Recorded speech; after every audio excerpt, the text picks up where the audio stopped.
Hey y'all, so I'm going to be talking to you about some books I have read and definitely recommend for Women's History Month.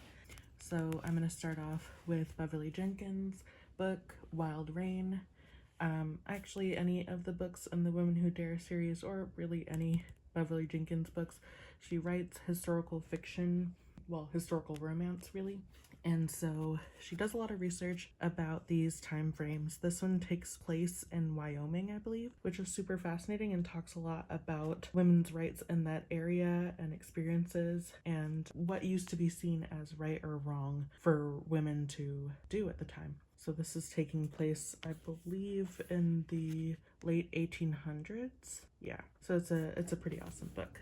The next one is this fantastic book that I read last month, Incantations for Rest, Poems, Meditations, and Other Magic by Atena O'Danner. I'm not sure if I said her name correctly. The author is a part of Unitarian Universalist community, but this is talking specifically for people of color, Black and Indigenous people of color, who are experiencing a need for rest, for figuring out how to treat themselves better, but it's also about reflecting on the things that have pulled us down and connecting with one another and our ancestors. And so I have marked a ton of pieces in here because some of them just really hit me strongly, and there are some quotes that I just want to repeat to myself. This one, The Litany for the Exhausted, really was relatable. And there was also Imagination is Prophecy in the Right Hands. I love that.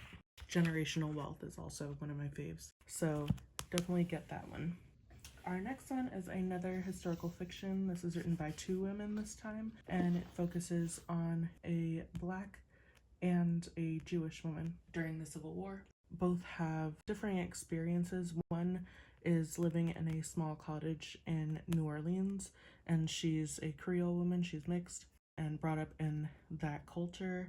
And the Jewish woman is actually in a more upper class experience in New York City. She's a feminist, early feminist or suffragist, and really active in her community, and is realizing that maybe just going around talking about her qualms isn't really gonna hack it during the war. Both of them have husbands who are fighting in the Union Army, and their husbands go missing for a bit. These women are resolved to find them. Well, one of them's resolved to find them, excuse me. The next book is Siren Queen by Nghi. I know a lot of people already like her books, and this is one of the more recent ones. Very different from her shorter stories, but one of my faves recommended it. So I wanted this originally because I heard that it was somewhat inspired by the story of Anna May Wong, the first Chinese American Hollywood movie star. It's historical fiction, but also magical realism. Lillie Wei refuses to play anything that would depict her as a maid or something like that, so she prefers to play monsters, and she gets to do that as the Siren Queen.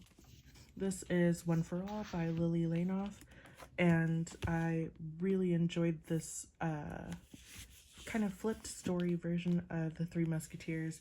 This is kind of supposed to be taking place later, and the main character is supposed to be the daughter of one of the former musketeers.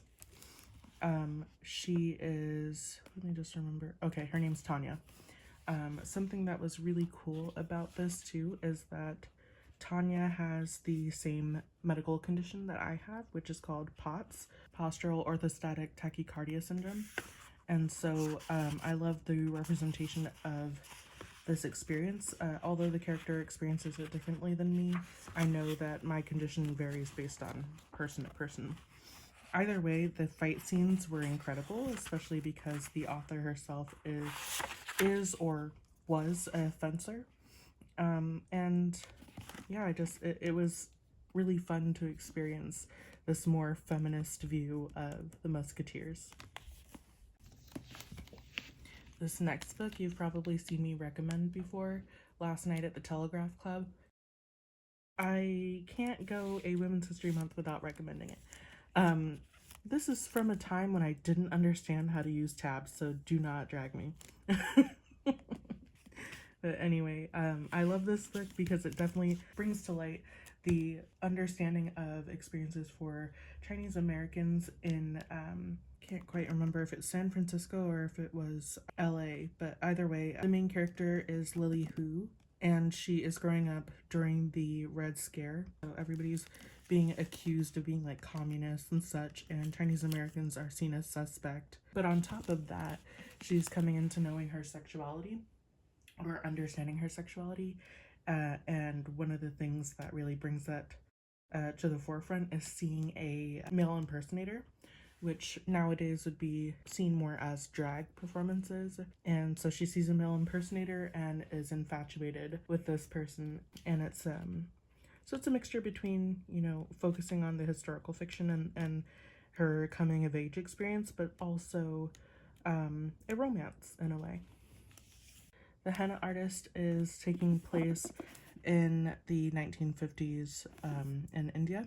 Lakshmi is a woman who wasn't really given like that great of a life to start off with. She was in an abusive marriage that was arranged by her parents. They didn't really feel sorry for her for that, so she ended up running away, and the story kind of focuses on the life that she built for herself within Jaipur as a henna artist and kind of confidant. This author, Alka Joshi, talks a lot about abortion rights during the time and women's rights during this time. And it's also written through the experience of Lakshmi's sister that she didn't know that she had. So yeah, it's a roller coaster. I always recommend Cantoras. This is another queer novel. This time this is new adult, or adult, I would say, actually. It perfectly captures the experience of these lesbians in Uruguay during the time of a military dictatorship. This goes through kind of a timeline like of experiencing the dictatorship, not being able to be open about their sexuality and having to hide it all the time. And 5 queer women decide to create a kind of haven for themselves on the beach in Montevideo, I believe. And basically the story revolves around that and the intricacies of their relationships with one another and their country. So that one is beautiful. So I hope y'all will find these just as entertaining as I did, or even just helpful. And happy Women's History Month.